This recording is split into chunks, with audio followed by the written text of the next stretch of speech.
Depuis près de 2 mois, la Chine est en état d'urgence en raison du nouveau coronavirus. Le gouvernement met en œuvre des mesures drastiques. Plusieurs millions d'habitants sont mis en quarantaine. En Europe, le nombre de contaminations ne cesse d'augmenter. Dans de nombreux pays, la vie publique est à l'arrêt. L'Italie ferme ses restaurants et ses boutiques et devient le premier pays d'Europe à être placé en zone rouge. En Allemagne aussi, la crise s'intensifie. Les plans d'urgence doivent permettre d'éviter l'effondrement du système de soins. Toute l'Europe tente désespérément de freiner la propagation du virus. Ce qui est le big challenge, pour ainsi dire, c'est que on court contre le temps, donc on veut aller très vite.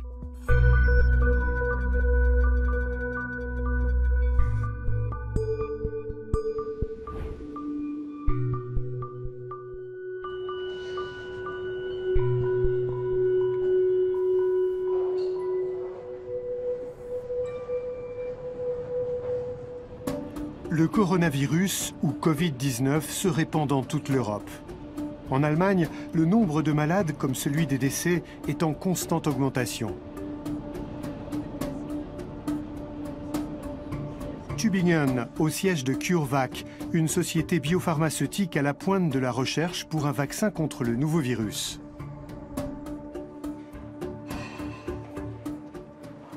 Lydia Ostfogels est née en Belgique. Elle est médecin et dirige ici le département des maladies infectieuses.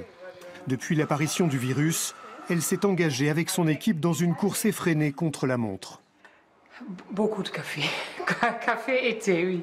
Tout ce qui est caféine. Pour le moment, oui, on carbure un peu sur ça. Des partenaires internationaux financent CureVac à hauteur de 8,3 millions de dollars. Leurs attentes sont à la hauteur de leurs investissements. D'injecter le vaccin chez un être humain dans une étude clinique, ça c'est le premier but maintenant qu'on s'est mis. Et que ce soit en Europe ou en Chine, enfin pour moi, peu importe, tant qu'on va le plus vite possible, sans bien évidemment mettre qui que ce soit en danger. Je suis convaincu qu'on a tous les éléments qu'il nous faut pour être là où on veut être dans quelques mois. D'abord, les scientifiques vont devoir choisir le vaccin le plus approprié parmi les différentes options. En règle générale, les chercheurs travaillent à partir de l'agent pathogène, mais l'équipe du Dr Ostfogel procède différemment. Elle n'utilise que la séquence ADN du virus, ce qui a l'avantage de rendre le travail en laboratoire moins dangereux. Pour pouvoir tester le vaccin sur des souris, les chercheurs doivent d'abord produire de l'ADN animal. Celui-ci est ensuite enrichi avec le génome du virus. Das hier miteinander vergleichen, sieht man schon ganz deutlich das Zellwachstum. Ja. Ici, on fait le vaccin qui sera après testé dans les animaux. Et c'est ça la phase, c'est ça ce qu'on doit faire maintenant pour pouvoir commencer les études précliniques. Donc il y a un DNA qui vient de l'extérieur, qui après doit être, comme elle a expliqué, ça doit être multiplié. Le but des chercheurs est de parvenir à inoculer aux patients l'ADN d'un virus à l'aide d'un ARN messager.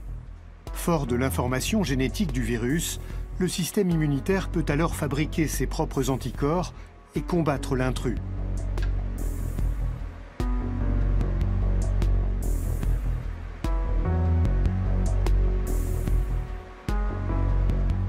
Cette méthode transgénique est inédite et semble très prometteuse dans le contexte actuel.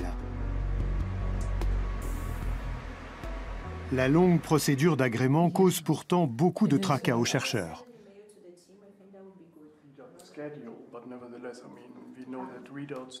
If we say we now go for candidate 1, and so your preclinical data have come out, and guys, this is the one, and the clinical trial material is, I mean, we need to have help to make sure that that is then plugged into the IB, so that the IB is immediately ready for submission. Alors que les cas de contamination se multiplient de manière exponentielle dans le monde, la Chine, premier pays touché, est en état d'urgence depuis 2 mois.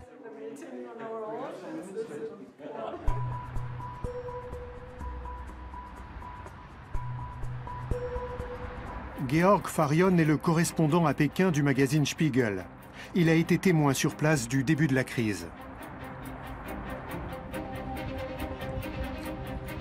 La vie quotidienne des Chinois a été bouleversée ces dernières semaines. Depuis la capitale, le journaliste tient un journal de bord virtuel avec son téléphone.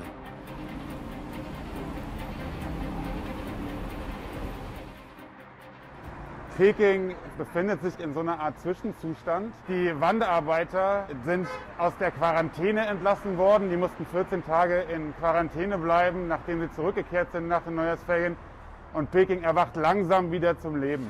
À la fin du mois de décembre 2019, sur un marché aux poissons de Wuhan, plusieurs personnes sont tombées malades après avoir contracté un nouveau virus particulièrement contagieux. Les autorités chinoises, qui ont d'abord tenté de cacher la vérité, ont finalement pris des mesures draconiennes. Des villes de plusieurs millions d'habitants sont bouclées, des hôpitaux immenses sont construits en un temps record et les habitants sont priés de rester confinés chez eux. Toutes les activités publiques sont à l'arrêt.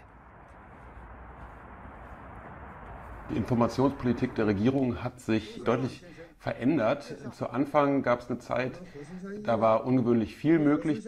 Diese Phase der Offenheit ist dann aber relativ schnell abgelöst worden durch eine wieder deutlich stärker einsetzende Zensur. Und jetzt merkt man, dass sich der Narrativ wieder dreht.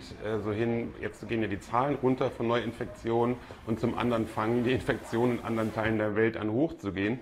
Und jetzt bescheinigt sich die Regierung und die Partei selber einen ganz hervorragenden Job gemacht zu haben und dass Chinas Beispiel eines ist, von dem der Rest der Welt lernen kann.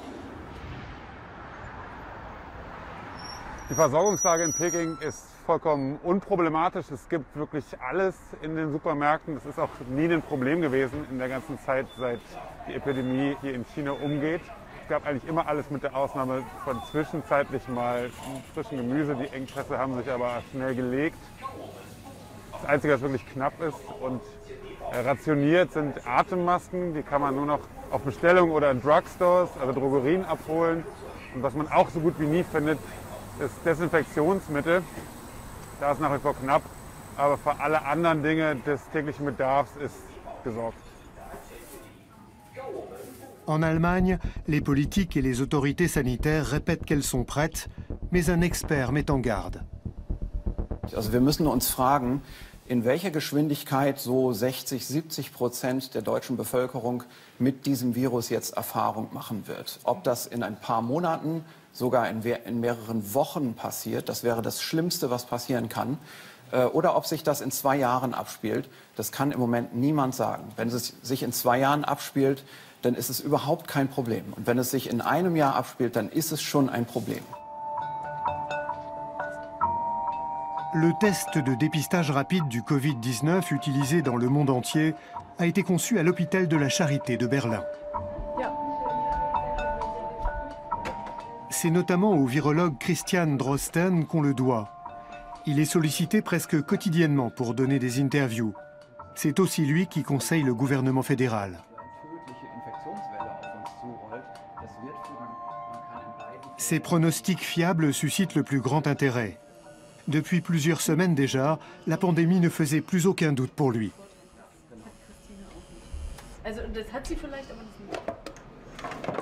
Wenn man da von Infektionswellen oder von einer Pandemie spricht, das bedeutet nicht unbedingt, dass eine Erkrankung sehr schwer ist, sondern das bedeutet vor allem erstmal, dass sie sich ausbreitet und man nichts dagegen tun kann. Le nombre de cas mortels auxquels il faut s'attendre n'est pas comparable avec les chiffres de la grippe habituelle.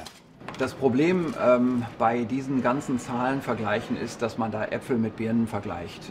Wir können natürlich in Deutschland zum Beispiel sagen, so eine Influenza-Saison in den Wintermonaten, das macht so ungefähr 20.000 Todesfälle in Deutschland. Aber alle diese Vergleiche hinken.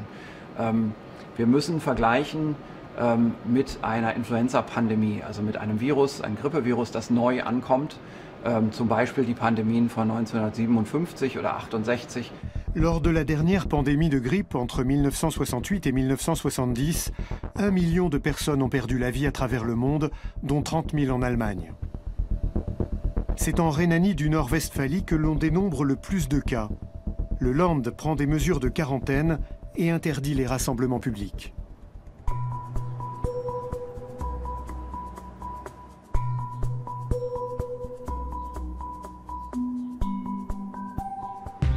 Les patients contaminés par le coronavirus sont invités à ne pas se rendre au cabinet du docteur Udo Pappert. Il consultera par téléphone. Dès la fin du mois de février, il avait donné l'alerte dans une vidéo postée sur Facebook. So, hallo. Wir haben heute als Praxis mit täglich über 100 Patienten versucht, Händedesinfektionsmittel und Mundschütze für die Patienten zu besorgen. Es ist nicht möglich, Desinfektionsmittel zur Verfügung zu stellen. Ich denke, dass die Vorbereitung eben doch nicht so gut war, wie man uns dargestellt hat, weil man hätte vielleicht mal gucken müssen, was passiert denn überhaupt, wenn die Patienten hier in Deutschland sind, wo gehen die hin? Die gehen zuerst zu uns Arztpraxen. Und da hätte man gucken müssen, was benötigen denn diese Arztpraxen? Wir benötigen ausreichend Desinfektionsmittel, Schutzmasken, Schutzkleidung. Das hat man nicht getan. Udo Pappert veut se préparer à toute éventualité. Si des malades contaminés par le Covid-19 viennent consulter, il veut pouvoir les aider. Il se sent abandonné par les politiques et les autorités sanitaires. Ingrid Peters vient souvent consulter pour des rhinites allergiques. Aujourd'hui, elle vient s'informer sur le nouveau virus. Man ist ein bisschen vorsichtiger jetzt mit allem, denke ich. Achtet mehr darauf, dass man Hände wäscht und sich vielleicht nicht so oft ins Gesicht fasst, obwohl ich gerade mich selbst wieder erwischt habe dabei. Ja. Nein, es ist ja jetzt auch hier in der Gegend schon aufgetreten und das finde ich dann doch, dann ändert sich die ganze Betrachtungsweise doch nochmal. Wenn es schon in Unna-Massen oder so, glaube ich, war was, dann denkt man, okay, China ist weit weg, aber jetzt ist es sehr nah. Ne? Udo Pappert a eu de la chance. Après avoir visionné sa vidéo sur Facebook, un entrepreneur lui a proposé des vêtements de protection qu'il avait en stock. Ingrid Peters ne peut pas en dire autant. Ein bisschen vorsichtig sein wollte und dann habe ich versucht, irgendwas zu kaufen, war nichts zu kriegen. In ganz Holz wickelte nicht. Nee. Nirgendwo. Desinfektionsmittel nichts? Nee. Den Mundschutz irgendwie auch nicht? Nee, auch nicht. Ja, auch gar nicht bekommen. Sogar im Baumarkt, die Dinger sind inzwischen ausverkauft. Wir haben Meldungen von, ist überhaupt nicht schlimm, und von, wir haben 60-70% der Bevölkerung bald infiziert. Also es gibt einfach sehr unterschiedliche Berichterstattungen, die die Panik auch teilweise wirklich schüren. Ich selbst übrigens sehe das relativ gelassen. Das ist eine Infektionskrankheit, wo wir versuchen, professionell mit umzugehen und uns auch so zu verhalten. Aber in der Bevölkerung entsteht leicht ein anderer Eindruck. Aéroport de Francfort. Lydia Ostvogel continue sa course contre la montre. Elle se rend en France pour une conférence qui rassemble des spécialistes des maladies infectieuses.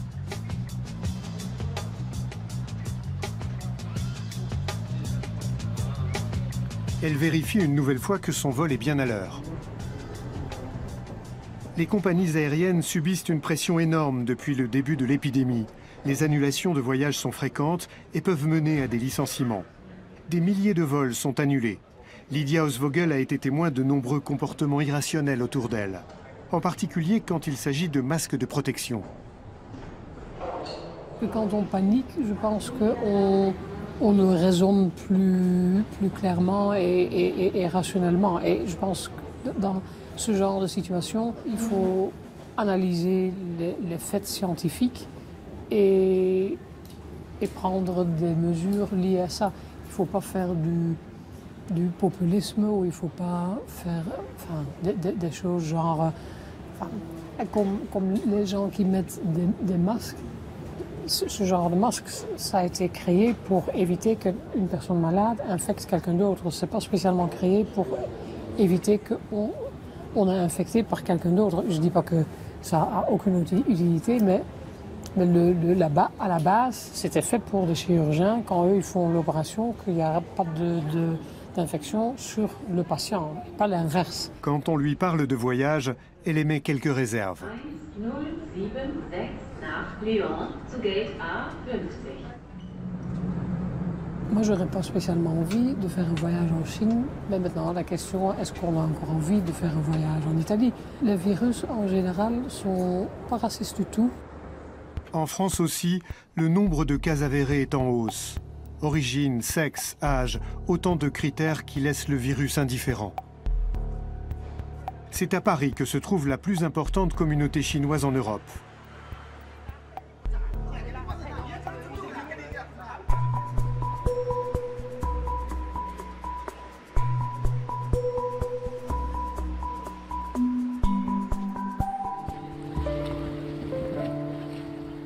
Ximeng Wang est née à Wuhan, la ville où le virus est apparu.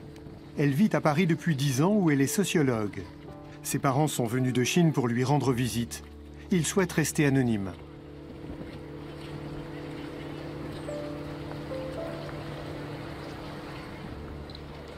Un peu après le Nouvel An chinois, mes parents étaient fort inquiets.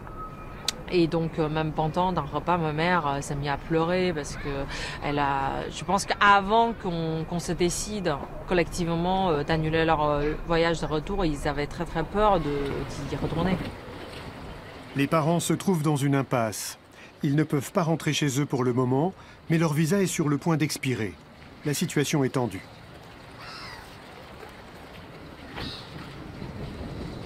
Ils passent leur temps sur le portable, ils font beaucoup de courses aussi. Et depuis que mes parents sont venus ici, ils se sont cherchés en fait, ils se chargent du shopping, donc des courses courantes. Et ils s'investissent aussi beaucoup dans la prise en charge de notre enfant, donc de leur petit enfant. Les sentiments sont un peu mitigés pour eux, mais on n'a jamais vraiment parlé depuis l'annulation de leur billet, on n'a pas reparlé de leur volonté de rester ou repartir. Même s'ils peuvent rentrer en Chine sans souci avec un vol international, ils ne peuvent pas rentrer, en tout cas vu la situation actuelle de la mise en quarantaine de la ville de Wuhan, ils ne peuvent pas rentrer à Wuhan. Depuis le début de la crise liée au coronavirus, les discriminations et incidents racistes se sont multipliés dans les rues de Paris. La façade d'un restaurant asiatique de banlieue est couverte de graffitis insultants. De plus en plus de victimes réagissent, en Allemagne aussi. Le slogan « Je ne suis pas un virus » fait le tour des réseaux sociaux. Le sujet de recherche de Ximeng Wang est la discrimination sociale, et il se trouve qu'elle aussi en a fait les frais. Elle retrouve un groupe d'étudiants dans un restaurant asiatique proche de la gare de l'Est. Le groupe tourne un clip destiné aux réseaux sociaux pour dénoncer la vague actuelle de xénophobie. Ximeng fait office d'experte.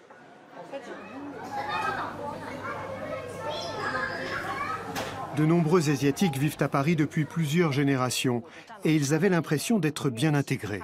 Aujourd'hui, ils sont souvent insultés et pris à partie dans la rue. 然后那两个就是有两个两个售货员，他们就是一看到我，就是说就两个人之间相互对视了一下，然后就是说啊 ，Ungoing Asiatic， 就说啊又是一个亚洲人，然后我就觉得。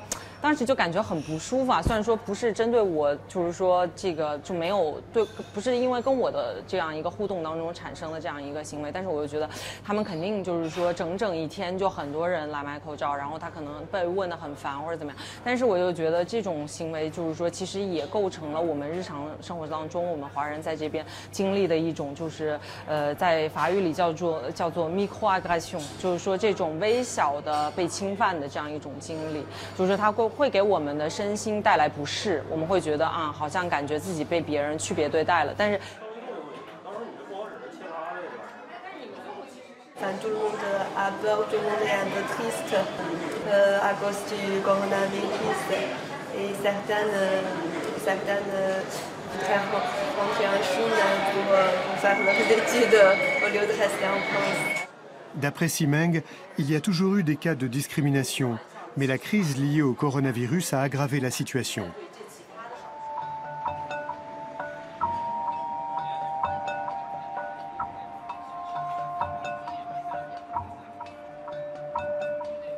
À 500 km de là, se tient à l'Hôtel de Ville de Lyon la conférence internationale sur les maladies infectieuses émergentes.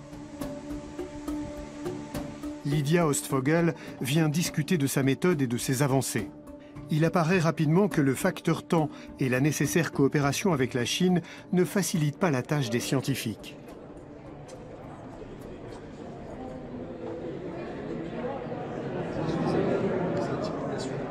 The trouble is that standards cannot be developed overnight. So it takes time, collaborative studies are taking months. When it's going to be available, we need it for clinical first. Yeah, we were exchanging with some of the one of the investigators who said, yeah, I have access to material perhaps from China, but then China doesn't export it, so they could not get it.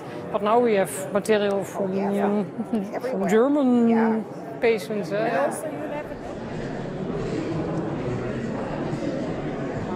il y a beaucoup de gens très, très connus, des experts de très haut niveau. Donc, c'est très, enfin, on se sent très honoré d'être, de faire partie des invités. Le monsieur avec qui je parlais, Stanley Plotkin, il a écrit le livre, le Plotkin, qui est le Bible de la vaccinologie. La transition biologique est pour moi une immense joie.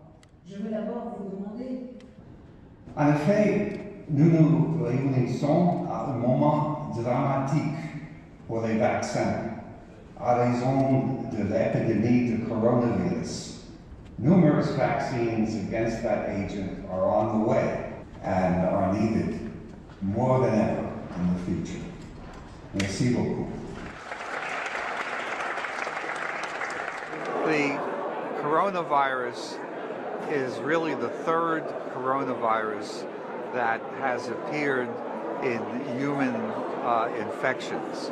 And unfortunately, when the first two occurred, vaccine development was to some degree stopped because people thought that it would not be, those diseases would not be important anymore. La recherche médicale part de zéro. La dernière épidémie de coronavirus connue, la pandémie de SARS, s'était arrêtée d'elle-même à l'été 2003 sans qu'il y ait eu besoin de vaccins.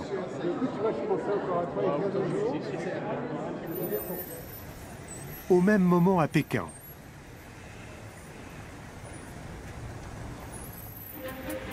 Georg Farion est correspondant en Chine et comme des millions de Chinois, il doit se plier aux restrictions liées au virus. Ich bin ja Reporter, also eigentlich wäre es mein Job, durchs Land zu fahren und Leute zu treffen und mir die Dinge selber anzusehen. Das ist aber im Moment nur begrenzt möglich, weil es immer noch eine ganze Menge Reiseeinschränkungen gibt. Wenn man in Peking die Stadtgrenze übertritt und dann zurückkommt, ist man aufgefordert, 14 Tage sich in seine eigene Wohnung in Quarantäne zu begeben. Es ist nicht so ganz klar, wie streng das dann gehandhabt wird, weil sich hier auch die Regeln oft ändern und auch unterschiedliche Compounds, also Wohnkomplexe, diese Vorgaben unterschiedlich streng auslegen. Aber de facto sitzen wir hier alle in Peking fest. Après 5 semaines de confinement, le quotidien à Pékin est tout sauf habituel.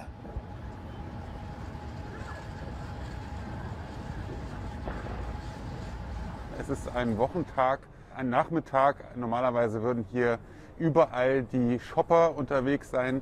Zurzeit ist aber immer noch alles geschlossen, jetzt auch in der 5. Woche der Coronavirus-Krise. Die meisten Geschäfte sind nach wie vor geschlossen, viele Restaurants auch.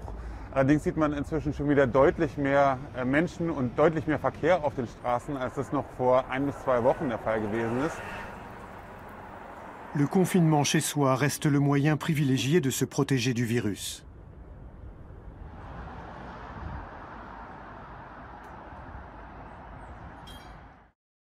Mir selber geht es so ganz okay. Über eine mögliche Ansteckung mache ich mir nicht so wahnsinnig viele Sorgen. Ich merke, was mir zusehends an die Nieren geht, ist die soziale Komponente der ganzen Angelegenheit. Viele Orte, wo man halt normalerweise hingehen würde, um Leute zu treffen, haben geschlossen. Und es stellt sich doch hin und wieder so ein Gefühl von Isolation ein. Und ich merke, dass mich das zusehends nervt. Près de Dortmund, Udo Pappert a enfin réussi à se procurer les vêtements de protection dont il a besoin. So, wie sieht es denn aus mit unseren Vorräten hier? So, Händedesinfektion, Masken haben wir noch, das sieht gut aus. Wie sieht es mit den kleinen Flaschen aus? Ist auch alles da, okay. Alles gut. So, Schutzanzüge. Il faut se tenir prêt, c'est essentiel. La plupart des malades contaminés ne montrent que de légers symptômes, voire aucun. Environ 15% des malades développent une forme sévère de la maladie. Dans la plupart des cas, il s'agit de personnes âgées ou présentant d'autres pathologies. Ja, das ist für den schlimmsten Fall. Wenn wir wirklich Corona-Infizierte in den Praxen haben, ist das die Schutzkleidung, die wir wirklich auch benötigen. Ich kann das gerne kurz zeigen. Das ist ein geschlossener Schutzanzug. Dann brauchen wir natürlich eine Schutzbrille, in diesem Falle für Brillenträger. ein Mundschutz. Und hier ist wichtig, das ist ein FFP3-Mundschutz, denn nur diese Mundschütze sind auch relativ sicher gegen virale Sachen. Jede Praxis selber muss sehen, wie kriegen wir die Sachen her. Und was wir auch sehen, dramatische Preissteigerungen auch für uns. Denn wir kriegen das ja nicht von der Kasse erstattet oder von irgendjemandem. Das zahlen wir selbst. Es ist unser Privatvergnügen, wenn wir uns mit diesen Sachen ausrüsten. Le personnel hospitalier et les médecins doivent pouvoir se protéger pendant une pandémie. S'ils ne sont plus d'attaque, c'est tout le système de soins qui menace de s'effondrer. Wenn ich mich infiziere, dann muss ich leider dicht machen. Deswegen ist ja auch Eigenschutz ein ganz hohes Gut, was wir versuchen zu schützen.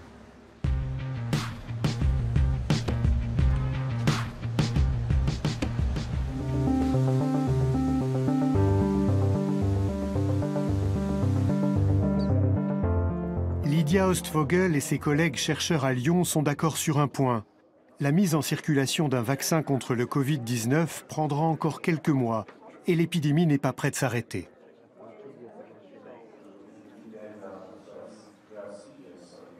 Certains spécialistes américains interviennent par visioconférence. Outre-Atlantique, l'inquiétude grandit de même.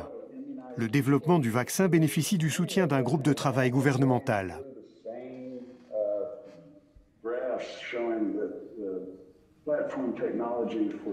La Maison-Blanche s'apprête à investir 8 milliards de dollars pour combattre le virus. Autour de la table, on trouve Daniel Menicella, le patron du laboratoire qui emploie Lydia Oostvogel. Today we're meeting with the pharmaceutical and biotechnology companies to discuss how the federal government can accelerate the development of vaccines and therapeutic treatments for the coronavirus. We believe we can develop the vaccine for COVID-19 very, very quickly, and we have the wherewithal to manufacture it, although we would like some additional help on our largest GMP4 facility. D'après Daniel Menicella, le nouveau vaccin élaboré par CureVac pourrait être fabriqué à moindre coût. À Lyon, les questions posées à Lydia Oostvogel concernent déjà la prochaine étape. Sous quelle forme administrer le vaccin? I want to have a thermostable vaccine in a pre-filled syringe. I mean, I said to my manufacturing colleagues X months ago when they said, you have to define the TPP and then we make it. I said, well, what I want is something that melts on the tongue and that the subject or the patient can choose if it's chocolate or mint taste. But I mean, so we are not there yet.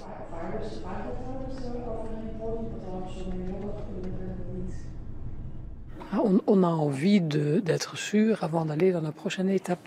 Et ça, ici, on doit faire des trucs en parallèle, on doit prendre des risques. On prend, pour ainsi dire, des risques financiers en faisant des trucs en parallèle, en sachant que, par exemple, on développe plusieurs candidats en parallèle, en sachant que après nos données précliniques vont donner ce candidat-là qu'il faut développer plus loin. Donc tout le reste, c'est pour la poubelle, pour ainsi dire.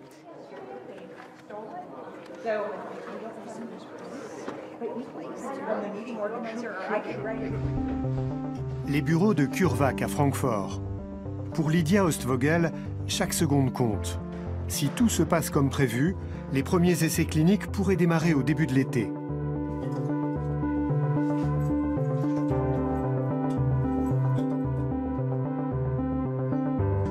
Les tests sur les patients seront effectués en Belgique et en Allemagne. Cette phase prendra encore quelques mois supplémentaires. CureVac ne pourra demander un agrément pour son vaccin uniquement si ces tests sont positifs.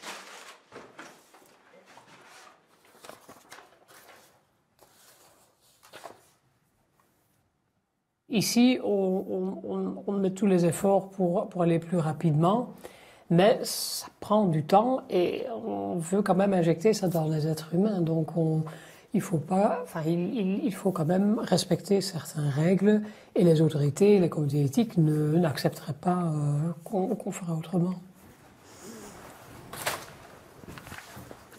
So the idea is to look at the timings for the clinical study, and I just had a discussion on the synopsis. So we have sent the synopsis to the Belgian authorities.